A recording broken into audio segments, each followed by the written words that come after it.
I would like to take this opportunity to thank Ed Pitts and Howard Sandifer for their videography. We're going to be rebroadcasting this on WCPT as well as Black Muse, which is a podcast. So I want to thank everybody for being here today. I see so many faces that I know. Hey, y'all. How you doing? Yeah. I like this. It's like a little family reunion. You know, we can slip into our home language and how we talk to one another, and then we'll get a little formal and kind of go in and out of things. This is an important conversation. It's very timely, and it's personal. And I want to tell you first why it's personal to me, because when I think about rights of any kind being taken away or granted, I'm a Black woman, in case you haven't noticed. And what goes along with being a Black woman is that every single day you walk around the world in your skin wondering if your freedoms can be taken away when the sun goes down. That's real talk, y'all. How many in this room have ever woken up in the morning feeling like that? I didn't think so. And that's why you'll hear some words today that are really important, like allies. How many people here feel like they're an ally? Yeah? Yeah, supporter. You want to be there. And it takes a certain kind of an ally to be effective, though. A lot of people use that word real loosely. So just talking about Black women for a moment, how many in here have a Black female friend? Yeah? How many people here have a Black female friend that you speak to every day? Don't lie. How many people in here have a Black female friend who comes to your house at least 3 days a week? Y'all said, I don't even have a white friend that comes to my house. I don't even have a family member that comes to my house 3 days a week. So that's good though, but you get the point, right? It's one thing to say we know somebody and that we're familiar with somebody, but if you're not really friends and you don't really know the ins and outs that that person is going through every day, then it's a little hard to be a real effective ally, because you can't be an ally from a distance. And when I think about how Roe versus Wade was overturned, and I think about how separate but equal could come back for some people, I'm scared. So we're going to get into our conversation here, because whenever I have an opportunity to display a little Black girl magic, I'm all in. Folks know that about me. Now, Natalie Moore, I am such a big fan of yours. I think the last time we were together, I was at your last book launch. It was held downtown, I think, and I brought a posse of my folks from the office that day. But we've got a lot to talk about in this new book that you have. And one of the questions that I have to ask you, of all the rights that we have today as women, why have reproductive rights become so urgent? It's a very good question. Well, first, thank you, Doris. Thank you to the library, and hello to Barbara, who's on Zoom. I'm honored to be here. And I just want to say, I mean, you all know this, but libraries are so important. And I frequent libraries. I'm not one of those people who say, oh, I have memories as a child. I heard that librarians hate when people talk about the past, and they're like, well, do you go to the library now? Right. And especially the moment that we're in now, librarians are radical. Mm-hmm. And on the drive here, my 6-year-old, who's in the front and maybe a wee bit restless, I decided to have a TED Talk about banned books. And she said, well, I don't understand. If you don't want to read it, then don't read it. You don't have to ban it. From the mouth of babes. And then she said, well, why don't they put the banned books for kids in the adult section? I said, well, they would probably find out and still try to ban them. So this type of engagement is, bigger than me being here today, and I just really appreciate libraries and all they do in protecting democracy.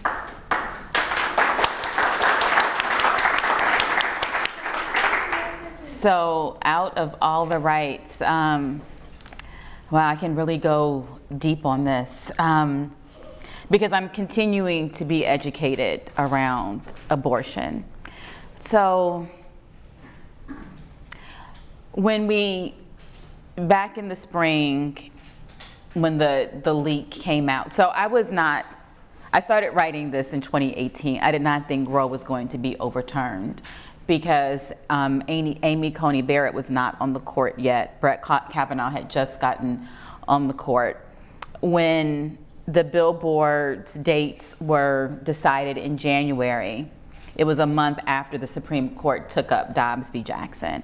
And I told the folks at 16th Street Theater, abortion is going to be banned when this play is out.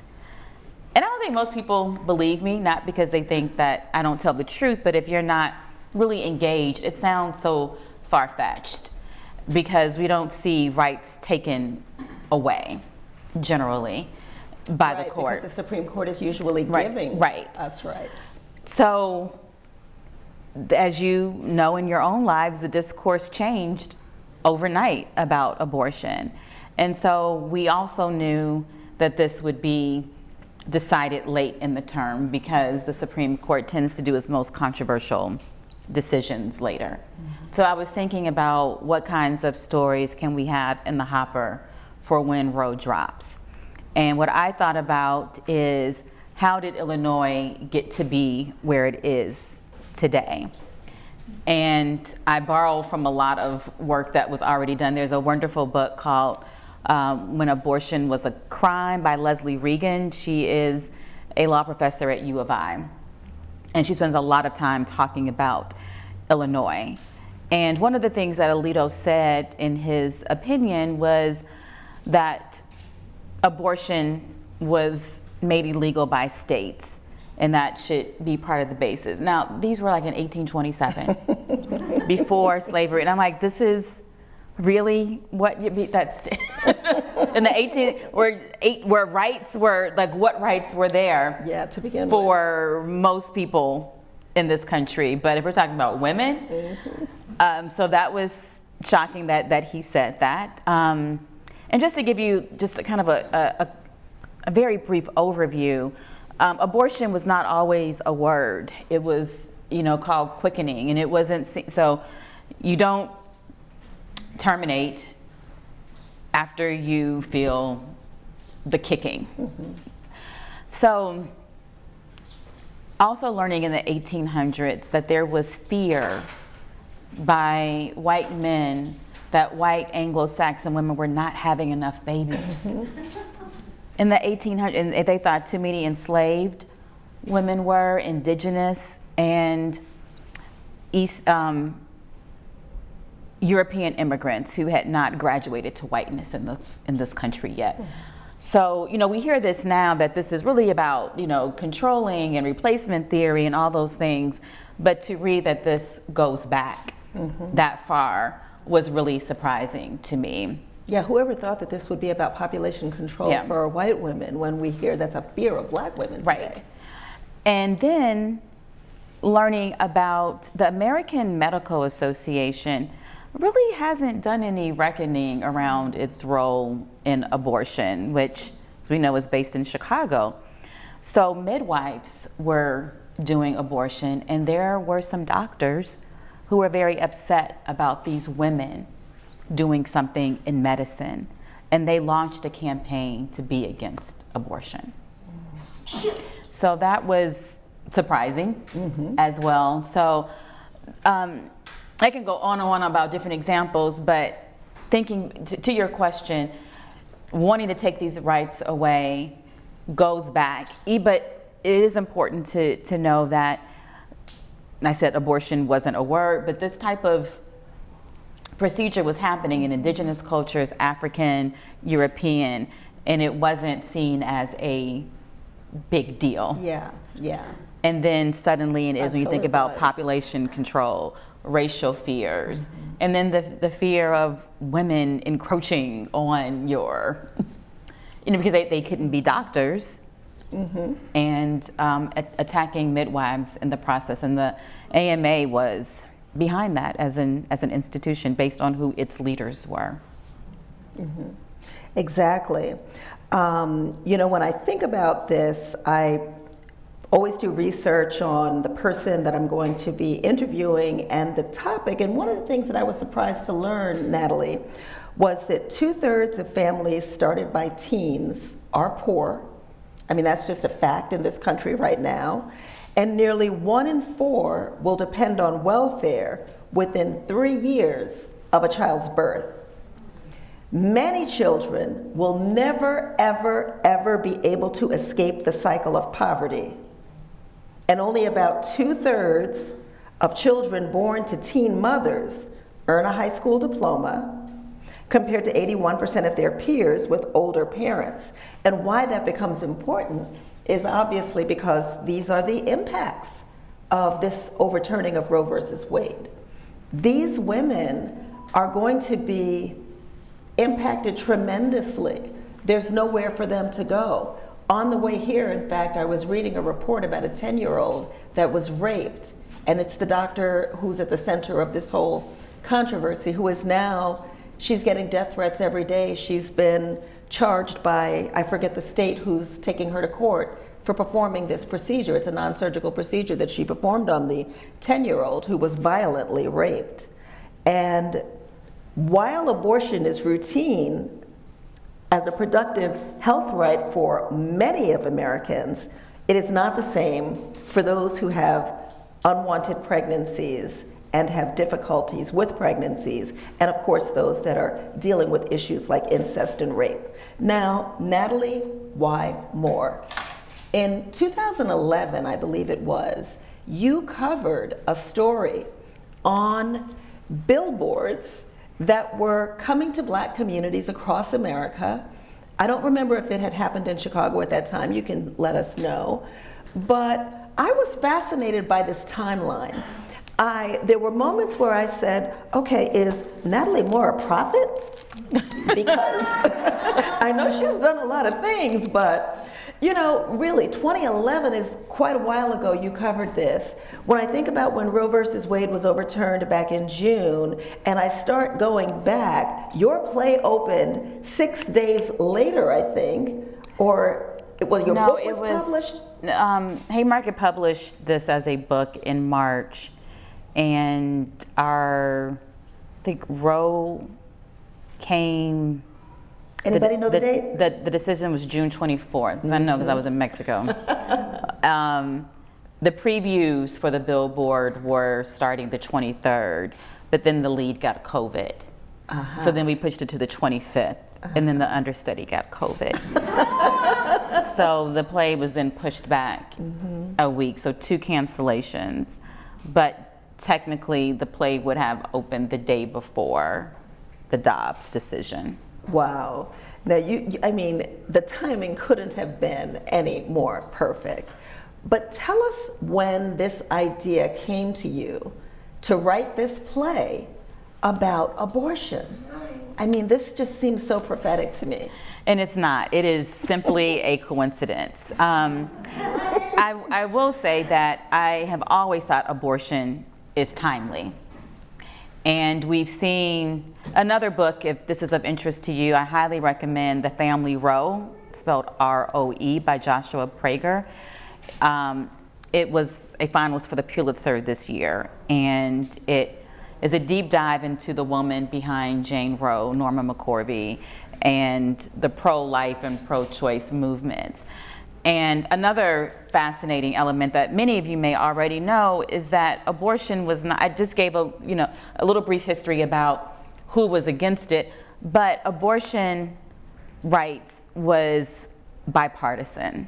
You had Democrats who might have been anti-abortion, but lots of Republicans who were for abortion. So it wasn't a political issue. And Joshua Prager's book gets into when that politicization changed, and it was around the Reagan years, the beginning of that. So that's, I think, really noteworthy because a lot of people didn't think Roe would be overturned because they thought cynically, and I was one of those people, that it was a recruitment tool. So if they overturn it, then what do they have? Well, just more things that can be taken away because, reading this decision, it's really opening the door to a lot of things, except banning interracial marriage because Clarence Thomas thinks that one is okay. It's all Right. the other things that are not. Whose wife wanted to overturn the election. So he's gonna protect Ginny at all costs. So that's just a little bit of the framework there. And by the way, many of those Republican women who voted for, who wanted and supported it, are regretting it now because they don't realize, a lot of them, I'm understanding, are feeling like that's not quite what we meant. We didn't. I don't know. I'm too cynical for someone like Susan Collins to be like, Brett Kavanaugh lied to me. Like everybody said that. Like she's so convenient. So I don't know if I buy these things because the handwriting was on the wall. So like you said, there's been this movement, a black conservative funded by white evangelicals, putting up anti-abortion billboards that are targeting black communities. And to do they're even in New York, and like this isn't the breeding ground to, I wouldn't think strategically to place them because it hasn't gained much traction. But what happened in 2018 was the same guy who did Chicago did Dallas. And the language around these billboards are things like the most dangerous place for a black child is his mother's womb, abortion is genocide. Well, there is a black women's health group in Dallas called the Afia Center, and they decided to clap back and strong. They put up a billboard that said, along the lines, black women have the right to make decisions for their family, abortion is self-care, #trust black women. That's where that hashtag came from. And the billboard had 3 women smiling on the billboard. When I saw the billboard, I was taken aback. I did not go to Twitter or Facebook to discuss my feelings, but I had never seen abortion described as self-care. And I am a child of the 90s, and so I grew up with keep abortion safe, legal, and rare, which has its own form of stigmatization. And I had another idea for a play, but I didn't, and I had already established a relationship with 16th Street Theater and Ann Filmer, who I'm sure some of you know, and I decided not to embarrass myself, so I took a class at Chicago Dramatists. And if anyone here is a play lover, think about the last play that you saw. Something or someone shows up. It's not like a novel where it's meandering and it's topical. I mean, of course it has a plot, but there's an urgency just like it is with news. So something is showing up. And this homework assignment was write about something that shows up. And this billboard had just happened. And I was feeling a certain kind of way, like, why is this billboard bothering me? Like, why do I feel kind of offended by it?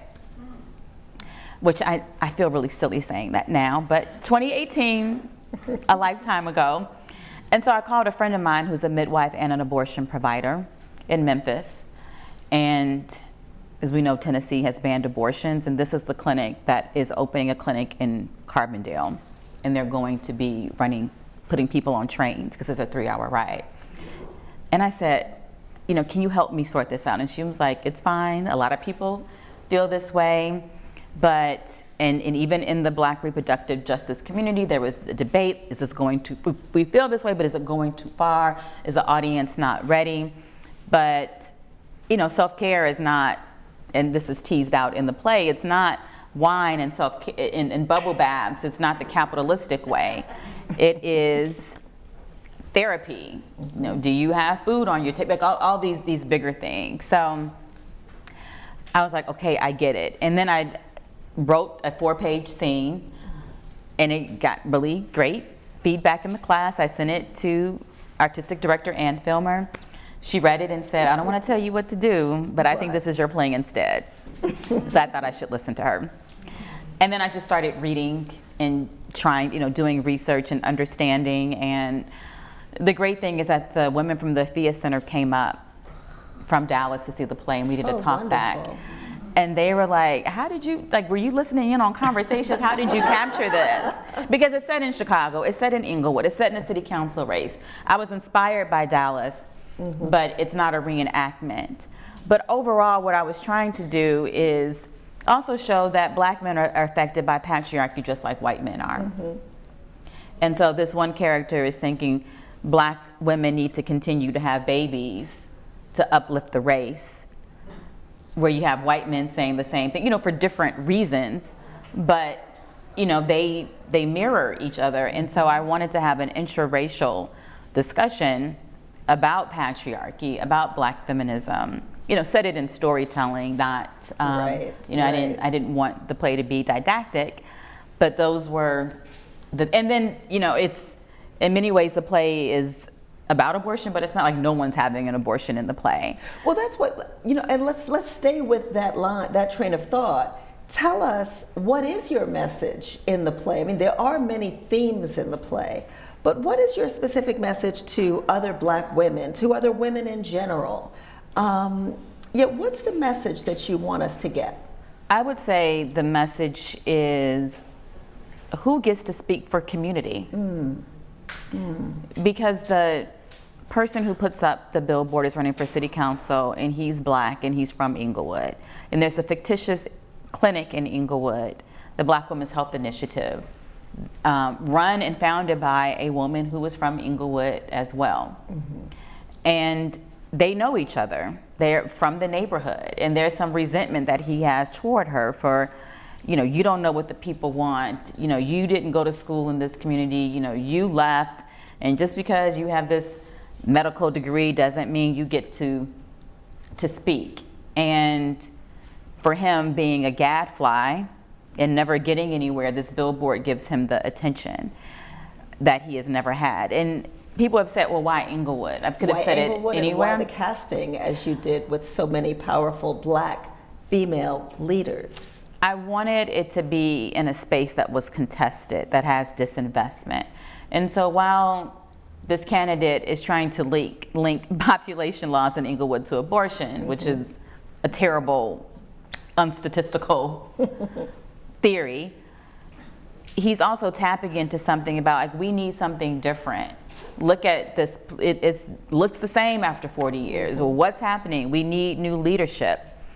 And in some ways, I don't even know how he feels about abortion. He's coming at this from a fake black nationalist. He could be a closet Herschel Walker. He's not that big of a jive turkey. He's, the women from Dallas said that the most hateful messages they got were from black men. And she had to move when that billboard came up, and she still had security. And I wouldn't say just because of black men, but it's this, sister, you're not down for the, because black women, the black feminism, one of the elements that is teased is that you are against the race if you're critical of certain elements of how black progress is measured. And you're killing our babies. How could you do that? And that whole history of, many women here know the history of Planned Parenthood, and the woman who founded Planned Parenthood, Margaret Sanger, and she was somebody who believed in population control and wanted to control the number of births by black women. And so today, that myth is still being spread, that is what Planned Parenthood is today, which indeed it is not.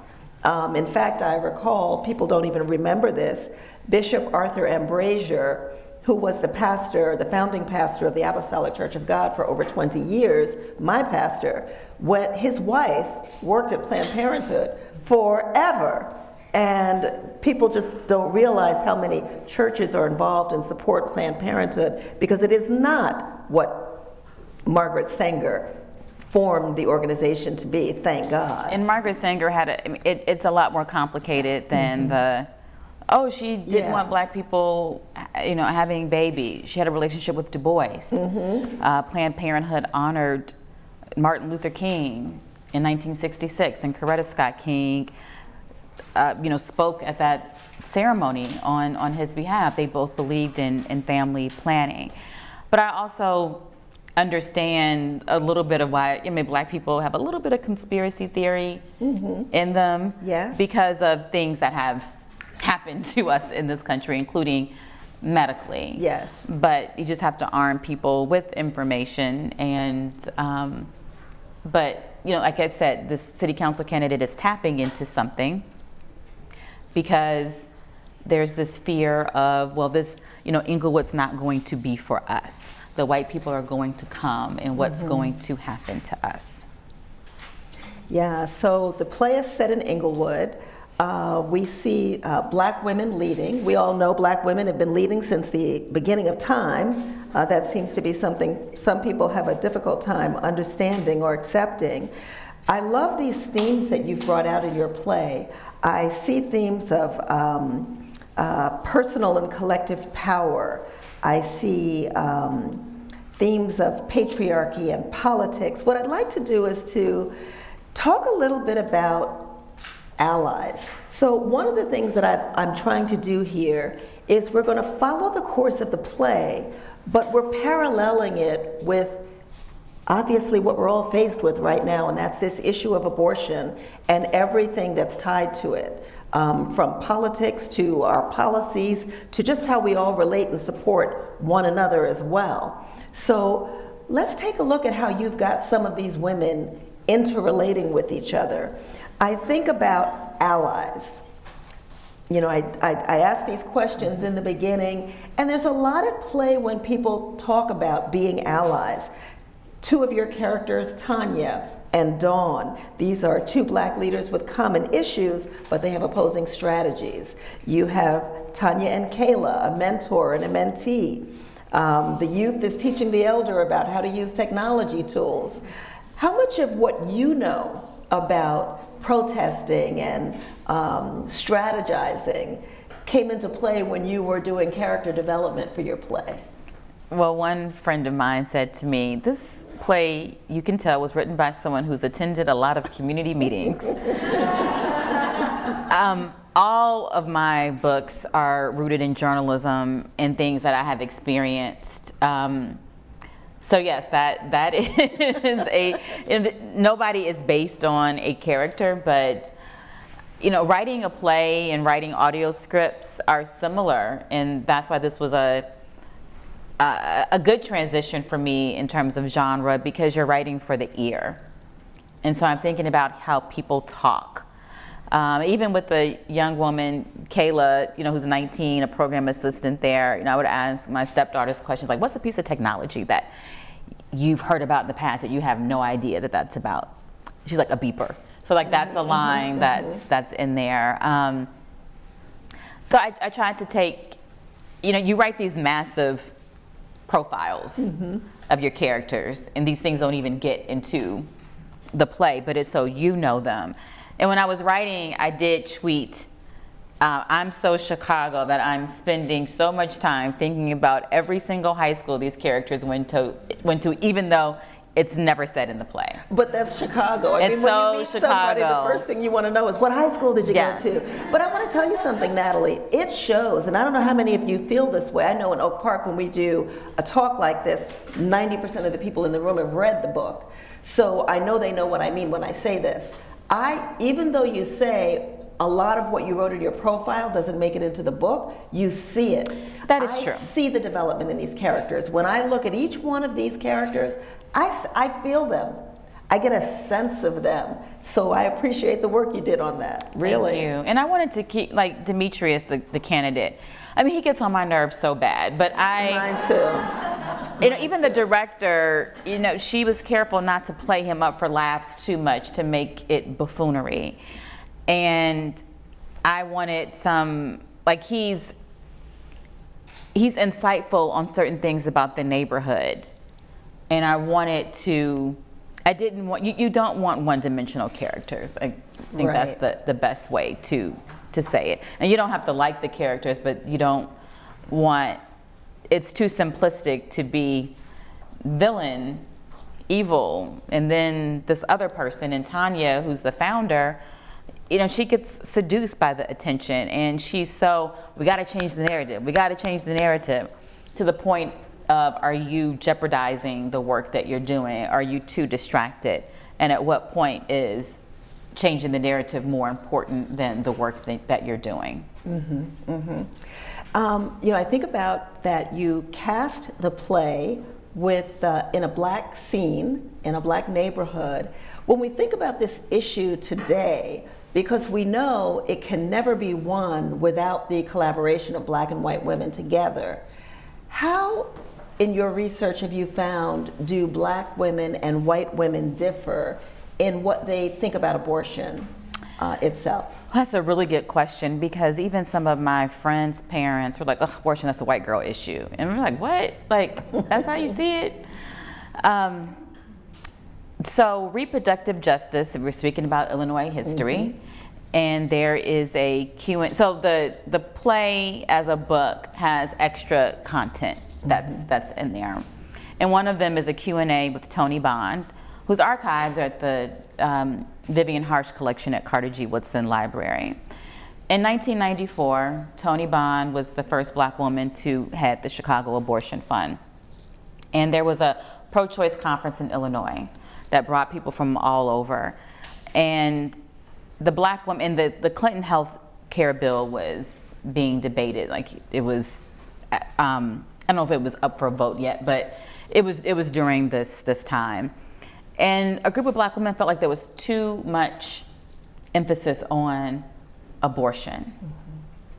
And so reproductive justice was born out of that conference. So reproductive rights is the legal framework.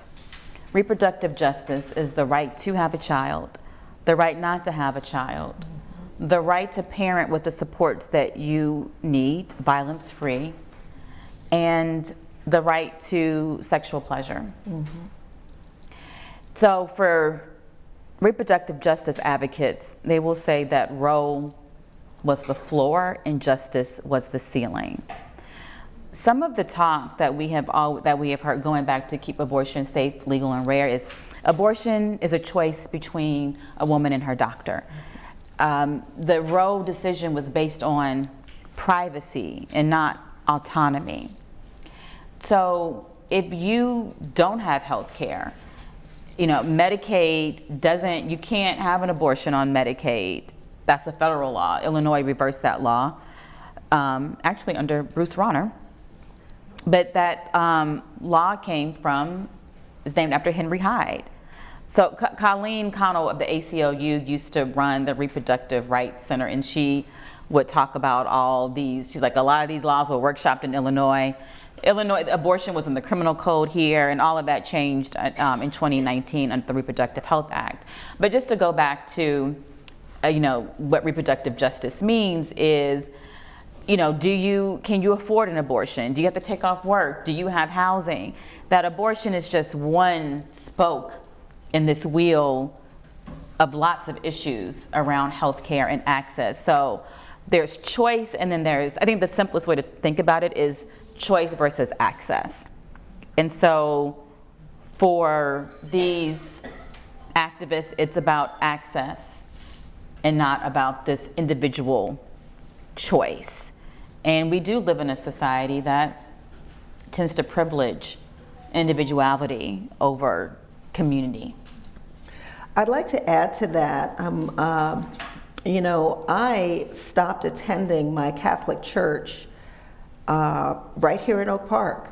And one of the reasons that I stopped attending the church service and continued to attend what we call extending the word which in my view gave me far more spiritual food than the sermon I was hearing every Sunday, and a lot of the other things. I was also a member of the social justice committee, and I stopped attending that as well. And one of the reasons is because every time I brought up a project or an issue that dealt with Black people, they never wanted to do it. But if I brought it up to do, or any of them brought it up with Latino women or Latino issues, they were ready and willing to do it. Now that's my personal experience. And so I decided that I can no longer attend this church. And it is one of the #1 churches in this town. Everyone's like, yeah. What church is that? I can hear. And my feeling of looking around the room in the eyes of the faces of these women who say they're allies for Black women, but yet were never willing to take on an issue about Black women and for Black women or Black children, is something that is unforgivable to me. So when I think about how Black women and white women, or I think my understanding of when I say white women, it's not, it's the Catholic women. Because I view, as a Catholic, the Catholic's view of abortion as, you should stop saying pro-life. It's really pro-birth.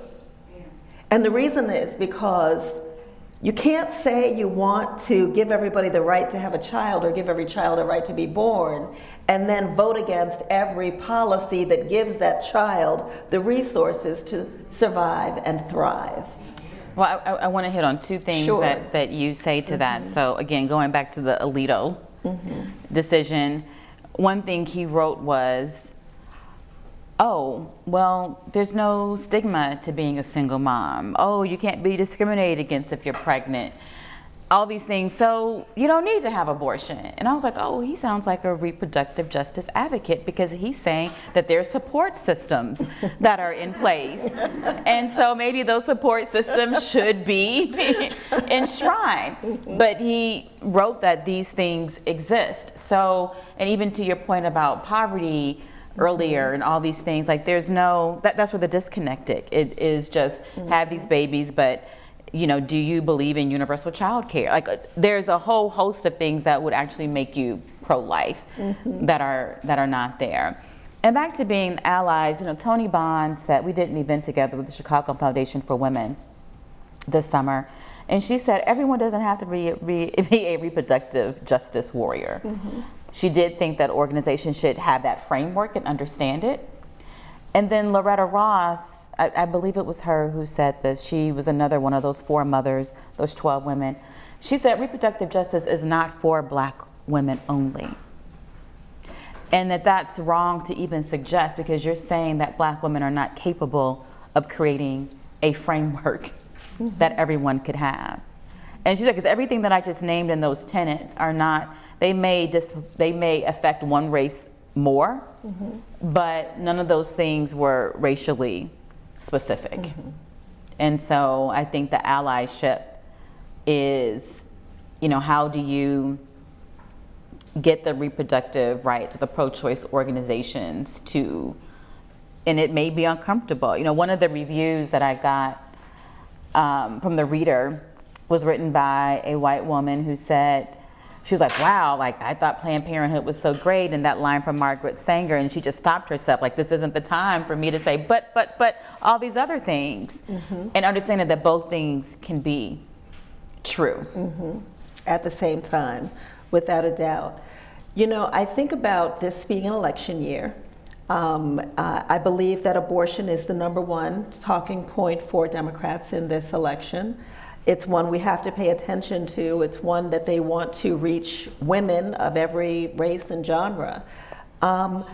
In the Black community, there is a deep-seated belief that abortion is genocide, that abortion has to do with population control. Do you have any thoughts on how, in the days and weeks ahead, we can combat that messaging that we know is far from the truth? Well, I would say, statistically, Black people aren't more likely to be against abortion. But what you are talking about is misinformation. Yes. And I think this whole country suffers from being victims of misinformation. Mm-hmm. And I'm not an activist, but this is a political play. It is. And I think that artists in general are, a friend of mine once said, who's more of a policy person, he was like, yeah, you can say all these things, but it's the art that changes people's hearts. So I was like, oh, that's okay. And because it gives you a space to convene, whether it's this, it gives you something to read or experience, to be communal, and that's what's important in trying to get people to think about, whatever that issue is, to think about it differently. But again, the genocide, even though it's not true, we know about forced sterilization in this country. We know about all the children taken away from mothers, and so there's a whole host of reasons for people to think these things, even if they aren't true. Given, well, they don't want us to have. And it's true, they don't want. There's some people who don't want us to have children, and that goes back. Or then Black women's bodies used as breeding grounds. Yeah. And having to create a workforce during slavery. So I think that goes back to why I wanted to have an interracial conversation that anyone can be open to, but just from the characters. Like, there are no white people in the play, and that was by design. Mm-hmm. Well, plays you can only have 4 or 5 people. This isn't Broadway where you can have a chorus, and it's not a musical. So you have to think very carefully. It's my first play too. It's like, I can't turn it with 10 people. Hey, you gotta pay all those actors. So I was very deliberate coming out the gate. I was like, okay, 5's a good number. Yeah. And so who would those 5 people be?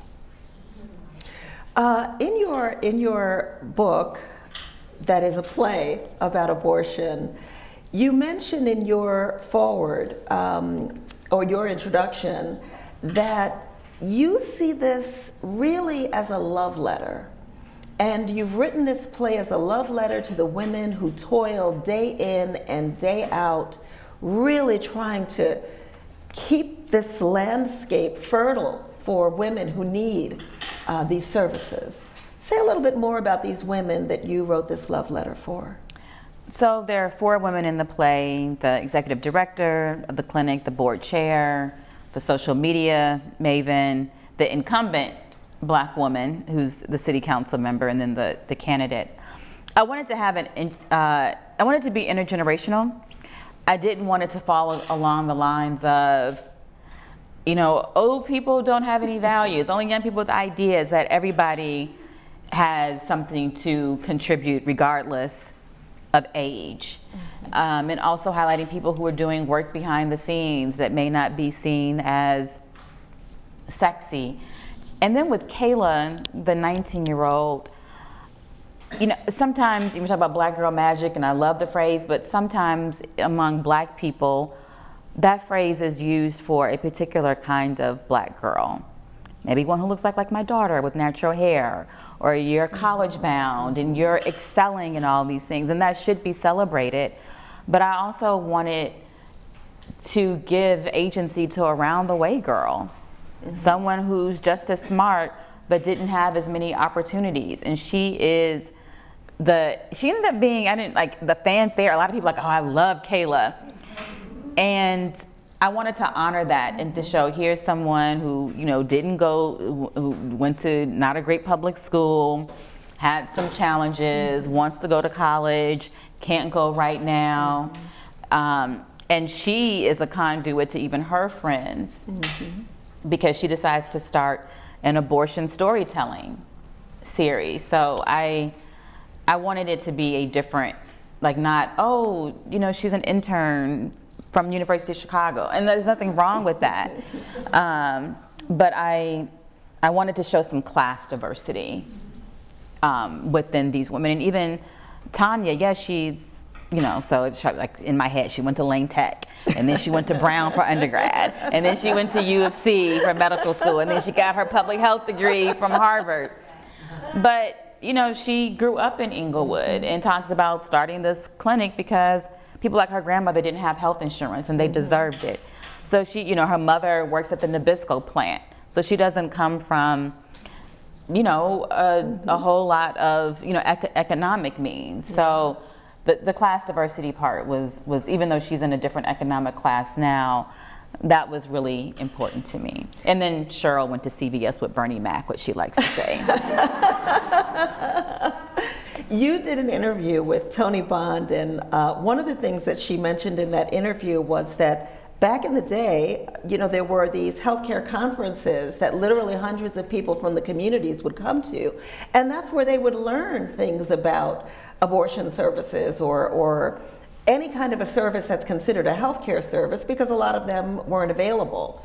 My question to you is, with all of those kinds of intentional programs like those healthcare services available to the community, how are generations today, young teens and young adult women, getting that information? Because we see a rolling back of real information in sex ed classes in schools. Churches are still on the cusp between, just simply not having sex versus giving a condom. Where are new generations getting information? Social media, TikTok, their friends. Oh, Lord. And I can't even say, the parents don't have all the information that they need. So I don't really know the answer or have the best solution. There's piecemeal, like what Tony Bond was doing, and going into churches, but then giving condoms across the street. And just teaching women how to give breast exams. Like the abortion work was just, like I said, one piece. She started other organizations that did so much work about healthcare and pleasure, and also dealing with survivors. There's so many women who are survivors of sexual abuse and not having a place to go to talk about it. So I think it begins with, I feel like I have the Cadillac of healthcare with my insurance. And I have a doctor who, before I would change into the hospital gown, would say, okay, let's talk.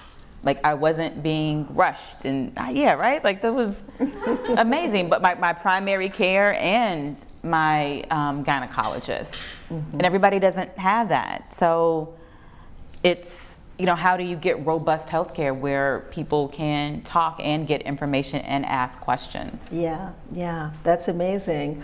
When I think about your process for writing this play, I think about you as a person, as a mother, a wife, a woman, and wonder what did you learn? So, first of all, what was the most exciting part of the process for writing this play, watching it come to stage? And tell us something you learned about from someone who was part of the process, and give us at least one thing you learned about yourself. Well, I will say that I underestimated what it would be like to hear your words come to life. So with the play, you're workshopping it. The theater invested in me, so I wrote a third, then 2/3, and you get actors to read. So the first reading, Oak Park's finest, I think it's okay that I say he lives here, James Vincent Meredith, who is a company member at Steppenwolf, one of my favorite actors in the city. I don't know him, but when they're thinking about who to call, I said, can you see if he'll do it? Like, sit here and read. And he did multiple readings, and he couldn't be in the play because he was on Broadway, but we had another great character. But the first reading, I thought I was going to weep. Like, he is what I imagined this character and then some. And he wasn't even acting. Like, it's a table read, and I was like, it was shocking. And then I know we're getting close to time, we're at time, but the one last thing is that a play is, I wrote the words. When you see a production, whether you saw the billboard or any production you have seen, that is not the playwright.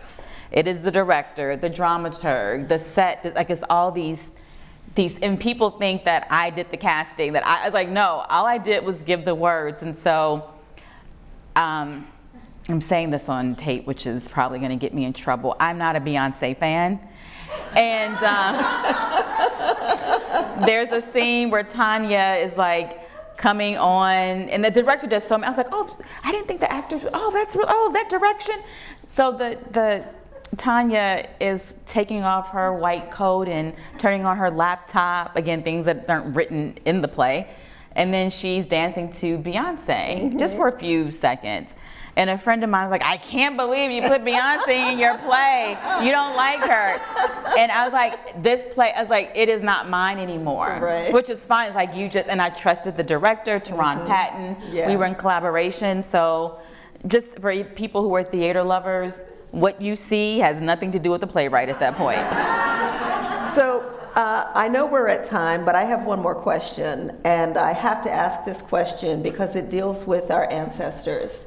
There are two women you mentioned in the play. There are two women who are so dear to my life, my heart, everything I do, and that's Reverend Willie Taplin Barrow and Reverend Addie Wyatt. These are two women who have poured into me in my younger years like it's nobody's business.